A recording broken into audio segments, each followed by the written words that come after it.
Welcome back to the Anything Goes with Jackson Neill podcast here on SoundCloud, Stitcher, iTunes, and YouTube. Thank you so much for tuning in. Today I have a very, very special interview. I caught up with the band Polyphia to talk about their latest album, New Levels, New Devils. They came through to Philadelphia at the Theater of Living Arts on their current tour, which is still going on. I'll have links to all that, and you can check them out. Definitely recommend checking them out live. Really, really awesome to talk with. They're really cool guys. We talked about that album and much more on this episode of the podcast. Also, before we get into the interview, quick note, we have a sponsor here for Anything Goes with Jackson Neill. Believe the Hype, a company that sells the latest sneakers. They get the most hype drops and sell them straight to you guys. Visit down in the description to find their Instagram and Twitter accounts at BelieveHype2018, as well as their store links so you can purchase all the latest sneakers. Check down the description of this podcast on any one of those platforms to find that information out. So without further ado, heading into the interview I did with Polyphia, really, really fun. Really appreciate having the guys on to talk about their latest album, New Levels, New Devils. So, how's your tour going? It's good. It is going well. Any favorite cities so far? Los Angeles was crazy. Denver was crazy. New York was crazy. Kansas was crazy. Oh, really? Kansas? Yeah, Lawrence, right? Kansas. Yeah. Oh my god. It was one of the craziest ones we had on the tour, actually. What else was sick? Yeah. I mean, they've all been good, but those are like the standout ones. Yeah, for sure. So you guys have your new album out, New Levels, New Devils. What was the process like behind that? We would write riffs and then send it to a bunch of different producers and produce beats ourselves. And then everyone would send their beats back, and then we'd like Frankenstein all the beats together and kind of pick and choose the coolest parts of each one. And then we would give our Frankenstein versions of these beats to Clay and Clay would dissect them and take the coolest parts and add their own stuff to it, and then we end up with the album. Sounds like a long process. How long was that, like, from start to finish? Did it in 6 months. Oh, really? All that in 6 there's months? a little bit of pressure. From writing to recording and mixing and mastering in 6 months. And it was non-stop fucking just like not sleeping and just like work for 6 months. It was a very intense process. The result was cool, though. We did an album. Yeah. I didn't know we could do an album in 6 months. Now we know. We did it. Now we know we can do that. Yeah. What made you guys do it that quickly? Was there like certain like pressure maybe from the label? Or was it just like you guys just wanted to do it? Yeah, They're like, okay, here's the release date. It's got to be done by this day. Before then, we were like, oh, wow. We have like 4 things. So we were like, time to write, boys. And write we wrote. Write we wrought. Well, I think you guys did certainly an excellent job on it. So, I mean, it's crazy because like I was looking at some quotes from you guys, even saying like this is like one of the definitive album for you guys, one of your best ones. To think that all happened in 6 months just seems crazy. Yeah, a little bit. And now we're already getting tattoos of it all too. Oh, nice. Yeah, that might just be because we're irresponsible, but you know. What do you think makes this one of your best projects? It's the best one. It's just as far as like being creative and unique in that way. Like we tried to do, I guess, this with the most hated by like experimenting with it in an EP on an EP. It was like the trial run.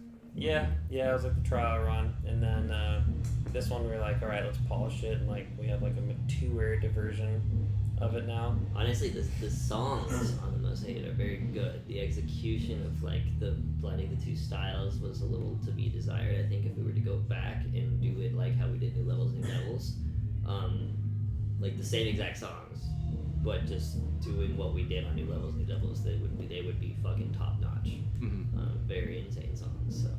Yeah, I mean, I noticed that you guys just blended those genres so well on this album. Where did that inspiration come from? We just like to write music over music we like to listen to. Before it was kind of like, shit, we can't really do that with the instruments we play, but then we were like, you know what, let's do it anyway. And like working with a bunch of different producers and stuff, like when we worked with Y2K for the first time, his name's Ari, when we worked with Ari for the first time, he wrote the beat to loud because we just gave him like guitar riffs and stuff, and he slayed the beat. We were like, wow, we didn't know that we could do that. It was fairly melodic, and then he made it very like darker and fucking heavy. Yeah, and, like almost really sinister. Really trappy. I was going for more of a future-based thing, like when we first started that, like Lido-esque sound, and Ari was just like, yeah, fuck it, let's do trap instead. It just like brought the like heavy, hard like horns and fucking like just the trap hats, etc. And that was kind of like a turning point for us to realize like, yeah, this is cooler, Yeah. So. I mean, as you mentioned, these songs, there's just so many different names between producers, all you guys, just like crazy collaborative effort, I guess you would say, like so many different parts all working for the same project. Oh yeah. What's it like working with all those different kind of people? Is it like crazy trying to get the back of this song from that person, or is it just kind of like... It's incredibly stressful. I do pretty much all of the like relations, like texting people and like not like, I don't know, it's crazy because I have to like get lunch and fucking go out with people before I can annoy them about like our music, Yeah. And so I'm like constantly fucking like working in some way. Even if I'm out partying with these people, it's like it's literally because I need to get in some FaceTime with you before I make you work on our shit. Exactly. Because like some of these people, they're like our some of our favorite producers, and it's just like like, yo, we need this dude on our album, like, and it's just like, all right, let's go make it happen in the most fucking like LA way possible, like just fucking like getting out there and doing it. But yeah, and then just constantly like reminding people like, hey, like, can we get this beat back or blah blah, or like, can you do this section, and just like doing sessions like in and out of sessions, and just taking it from one person to the other, like taking it home and cleaning it up, giving it to Scott and him, having him do all his things, and everybody kind of putting their thing in, and taking a revised version to someone else. It's very all over the place. I think like there's probably like 17 different versions of Goat. Oh really? And like there's like of each song, like there's so many different versions. And what's on the record is what was compiled to be like the coolest parts from each version all in one. Gotcha. So I was just about to ask, like, is it hard to pick down? You have those 17 versions. You're listening to each one. Is it hard to pick down that one you want to put on there? We're all pretty much on the same page about like which parts should stay. It's more so what will work. Yeah. Like, so for example, I guess you'll get to have this exclusive on your podcast because this has never been played anywhere. But so for example, this is the original version of Rich Kids, and you can hear that it just wouldn't really work that well on drums, like real drums and real bass.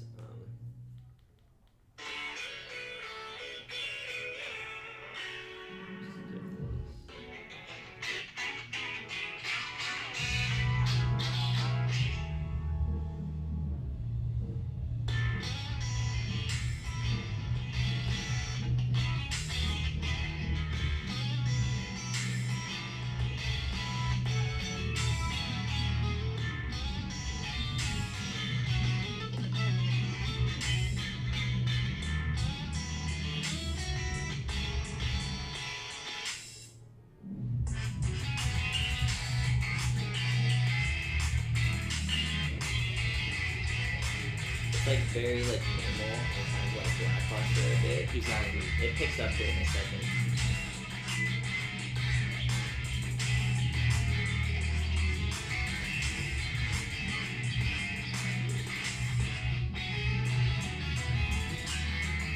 Oh, it doesn't even drop that, does it?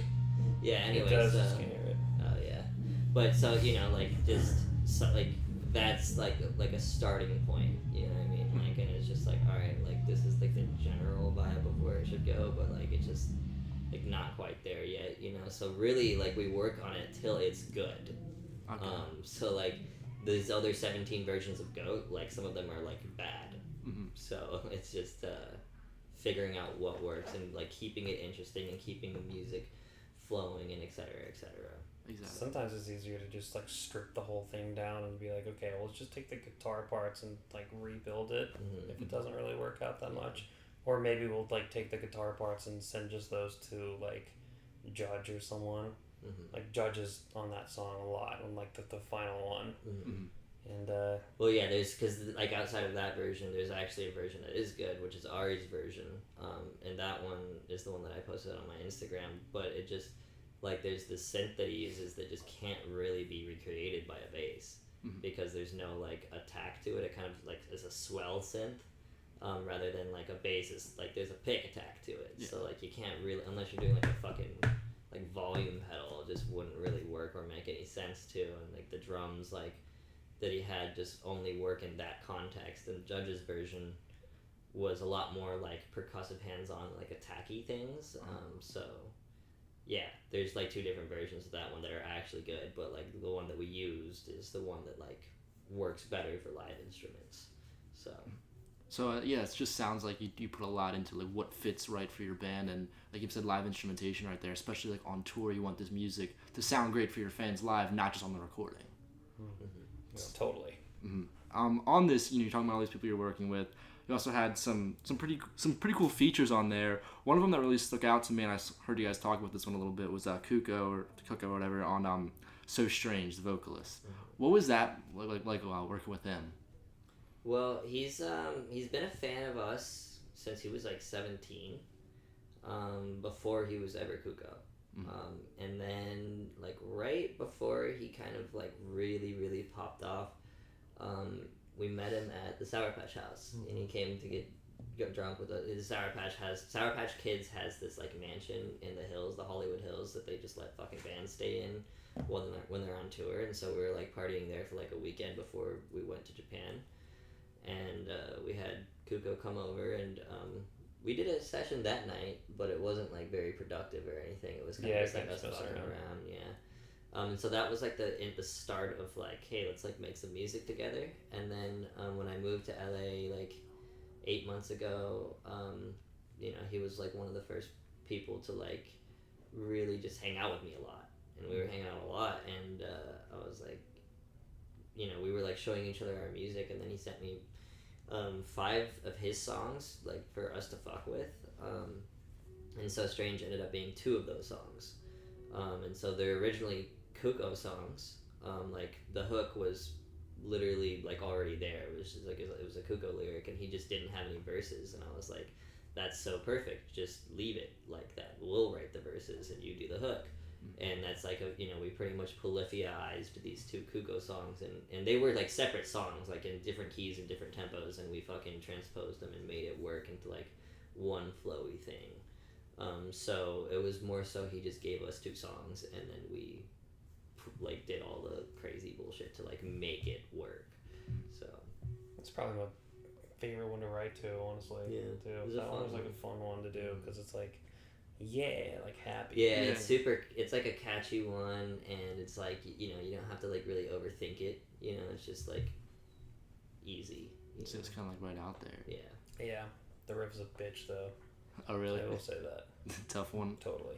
I mean, it's crazy when you guys talk about these songs, whether it's like having 17 versions right there, blending 2 songs. You guys seem to do a very good job of taking tracks in their infancy and then blending them together to form something fully formed. Not necessarily from a start to finish, but taking these different parts and putting them together. Yeah. They're like that's why there's 17 different versions of Goat, because fucking like Goat originally was like 3 different song ideas, for 3 different songs, and we were just like, fuck, like we can play this in the same key and in the same tempo and like have all these really fire sections of this one song. I still kind of wish we would have done it the other way though. What, the fast one or the slow one? The slow one at the end. Yeah. Oh yeah. Like yeah. just because that was so sick, and I was like, damn. All right, well that's okay. We're putting it in Goat. Yeah. It's just a little different, but. Oh yeah. Yeah, you know what I'm talking about. Alright, so when we were filming 40 ounce, we were like, we didn't really do anything because they had everything set up, and like the room all like furnished and like they even painted it in this Mostly dude's just house. the actors. Yeah, they were just like doing it. So like for our parts, all they needed was like to capture us playing it like once through. So we were drinking and writing downstairs in the basement. We were in a basement. They had like a studio in the basement, and we were like, yeah, they had all around this and make shit, beats. and we were like, dude, we should certainly write something because it'd be fun. And we wrote the end beat drop to that. Yeah, we were basing it off of fucking. We were listening to this song, and what the fuck? Why do I have to type in so many things?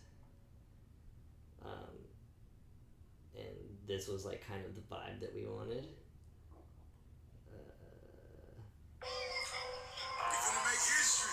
Lil Pump and Rick Ross together. Oh yeah. Great song. And just something like really hard and dumb was what we wanted. So the whole thing is like, but it's like simple and just hard as fuck. Well, that's a little pump for you. Yeah, it's amazing though. So literally, like the end of Goat, if you take off the guitars and take away like Clay's crazy drum fills and all that, and then replace the bass with an 808 distorted as fuck. Doing the same notes, and having the drums replaced with the trap drums, it's like pretty much a beat very similar to that one. And we originally did a Cardi B remix with that. Oh really? And it was what the fuck is that song called? Bodak Yellow. Yeah. It was a Bodak Yellow remix, and it was hard as literal fuck, like way harder than the original one.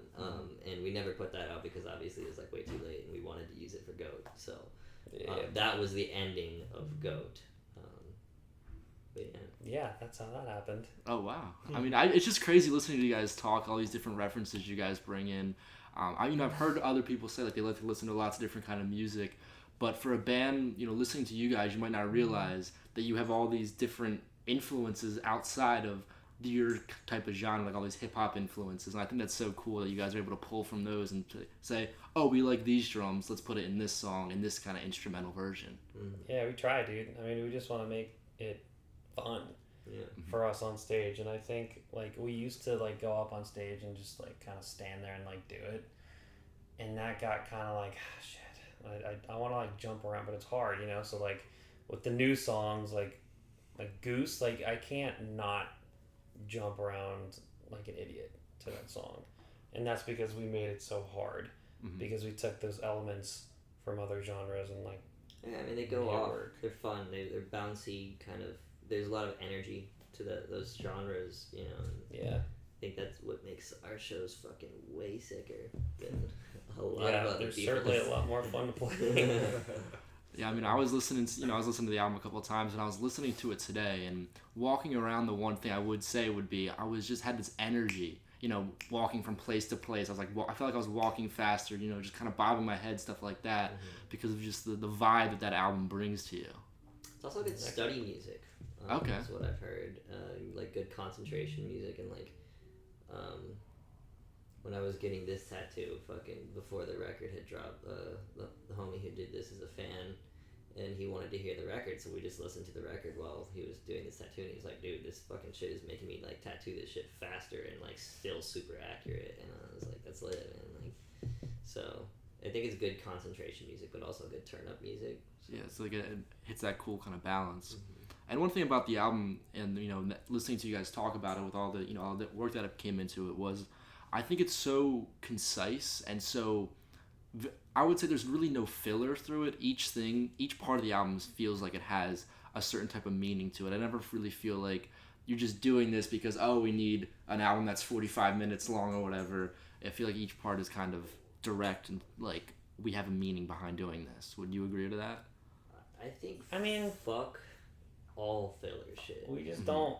Yeah, we don't like putting songs in the album where it's just like, oh well, we have to put a song on there because there's not enough. Because like fuck that song. Yeah. I don't want that song on there. I think if a song is 1 minute and 30 seconds long and it's good, that's all that's as long as it needs to be.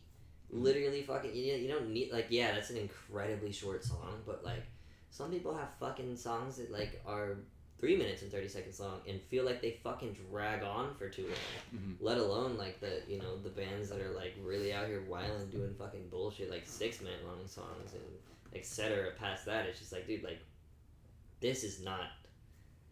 It's too much. It's just it's unnecessary in every way. So I'm a firm believer like of just like if it's fire, you only need to the shit needs to come back at least twice. And then that's it. Like you could do 3 times. Any more than that might be a little excessive. So I do like long songs from bands that I really like because I like I'm interested in like what they're doing. But like I know you fuck with Cody and I know they have some long ass songs. They have a lot of 7-minuters. Yeah, so I think it's okay if you like have a couple here and there.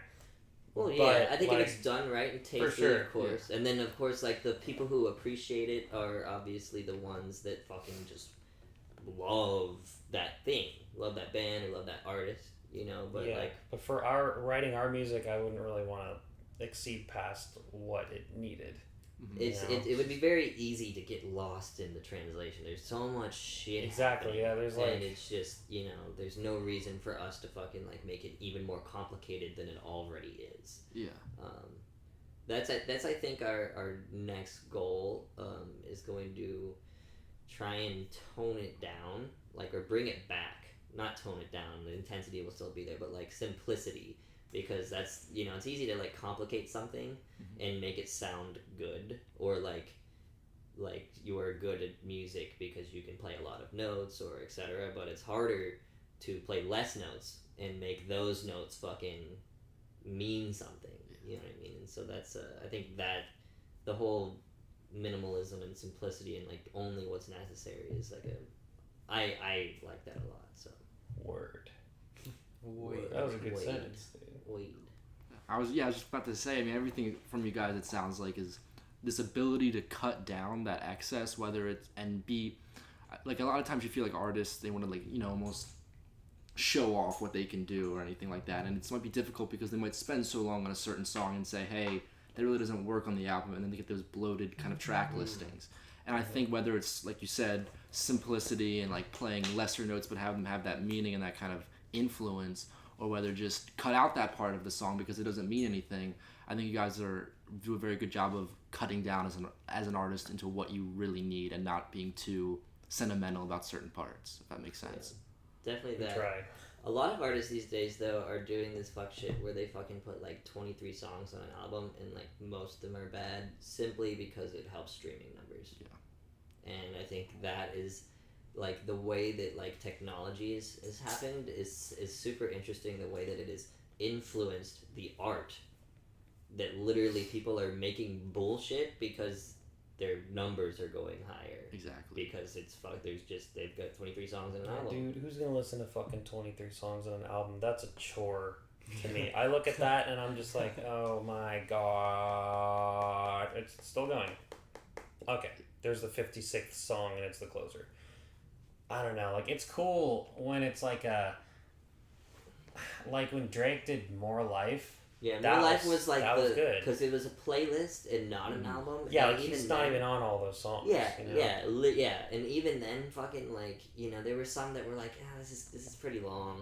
Yeah. But then like once he started the playlist thing, everyone else was like, oh shit, you can make money from doing this, like from putting a literal fuck ton of songs. That fucking Juice WRLD feature album that just came out has like 25 songs on it. All of them are bad. Mm-hmm. Like, and it's just like, what the fuck? Like, I like both of these artists, and like these artists these days are just churning out garbage, like just for streaming numbers, and it's just like, this is weird. Yeah. And one album that comes to my mind of thinking it was very good at being concise and really hitting to it, and in hip hop was Culture by Migos. I don't know if you guys are familiar with that, but you listen to that album and it's just like banger after banger after banger. Every single song hits hard because I think it was about 11 or 12 tracks, not that like bloated 20-some song list. Yeah. Well, it's like, and that's what we wanted to do with New Levels, New Devils, was just 10, not even 11, just 10, because that's what I think an album is 10 songs. Okay. Anything less is like 7 songs is still an EP, 8 songs, like, I guess could be like an album if you wanted to call it Dirty Rain or something. If they're all 12 minutes long. Yeah.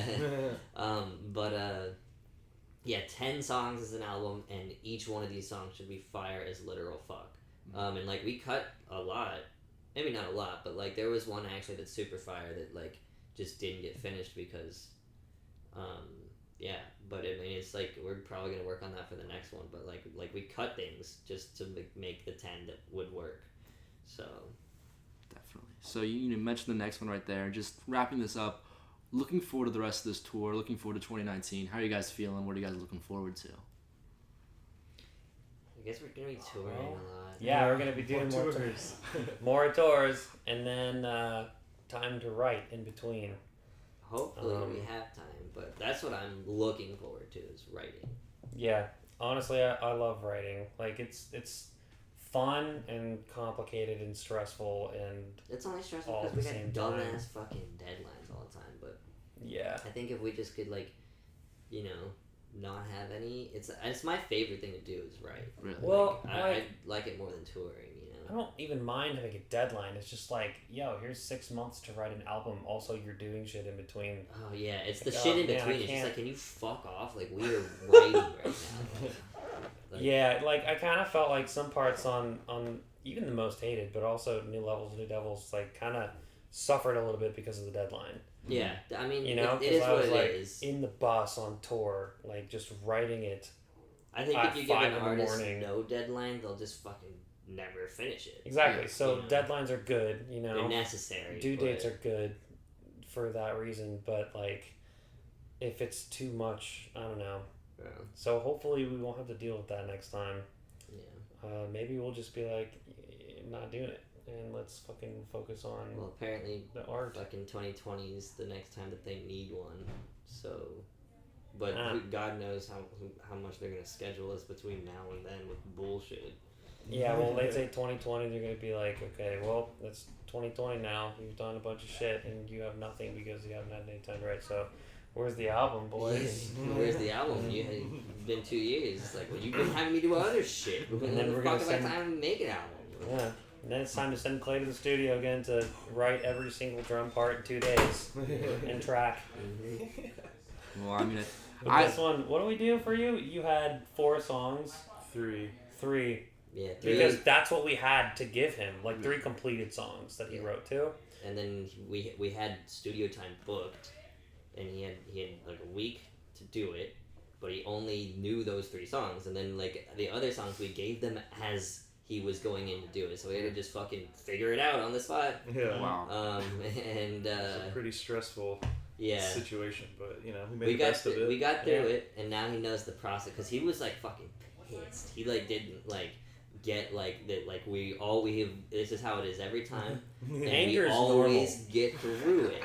We will never not get through it, and that's now I think he knows that, and fucking that's going into it next time. It's like, yep, I was prepared for this bullshit. Yeah. Yeah, it's just all about learning that that's what you're gonna have to do, and then being able to have enough time to mentally brace yourself for all the Yeah. bullshit you're about to deal It's with. incredibly emotionally taxing and mentally and probably physically for him.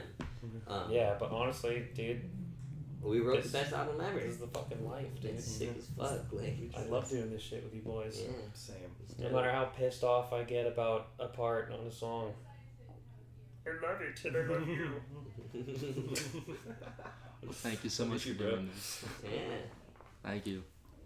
Again, a big thank you to the band for coming onto the show. Remember, check out New Levels, New Devils, out right now. An absolute great album that I really, really recommend and really enjoy. And with that, that'll wrap up the Anything Goes with Jackson Neill podcast. Remember, this is sponsored by Believe the Hype, a company selling the latest sneakers. They get the biggest drops and sell them right back to you guys. Visit them on Twitter and Instagram at BelieveHype2018, as well as their store. Links to those down in the description below. Also, remember, check out the Anything Goes to Jackson Neill podcast and subscribe on your favorite platform, whether you're listening to SoundCloud, Stitcher, iTunes, YouTube, multiple platforms. Wherever you guys want to listen to this podcast, it is available, as well as the Jackson Neill Sports and Music podcasts available throughout the week in the same exact feed as this one. So definitely recommend you guys going and checking those out as well if you have the time and are interested in either sports and I guess you're interested in music. So thank you so much for listening, and I'll see you all next time.